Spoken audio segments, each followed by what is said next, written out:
the past 5 years, both the American Academy of Pediatrics and the American College of Obstetrics and Gynecology have come out in support of long-acting reversible contraceptives, LARCs, as highly effective options for adolescent girls.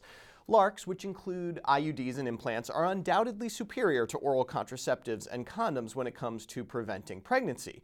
Of course, IUDs don't prevent sexually transmitted infections. The question then is whether use of IUDs will commensurately decrease condom usage, and according to an article appearing in JAMA Pediatrics, the answer is yes. But as usual, the devil's in the details.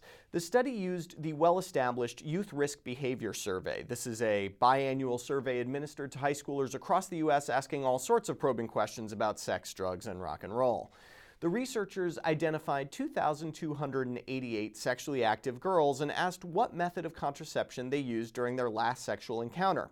That defined their base form of contraception, and only one answer was allowed. Around 40% reported using condoms, 22% oral contraceptives, and 30% using withdrawal or no contraception at all. Just 1.8% used IUDs, so we're not talking about a huge population here. That you could only give one answer to this question is really the study's Achilles heel, as individuals who used an IUD and condoms at their last sexual encounter but answered condoms to this question would not be classified as IUD users. This could bias the results, making IUD users appear less likely to also use condoms, which is what was seen.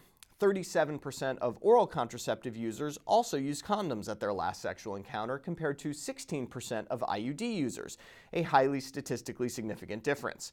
So do IUDs discourage condom usage? What this boils down to is why teenagers use condoms. I think if you were to survey them, you'd find that they use them to prevent pregnancy, not to prevent STIs. Knowing that IUDs are incredibly effective at preventing pregnancy may make teenagers less likely to think about using condoms. But the direction of causality here may be opposite to that suggestion. It is possible that docs encourage girls to get IUDs precisely because they are not reliable when it comes to using condoms, and that might be a very good thing. But to me, the take-home from this study isn't that IUD users have low condom use rates, it's that everyone does.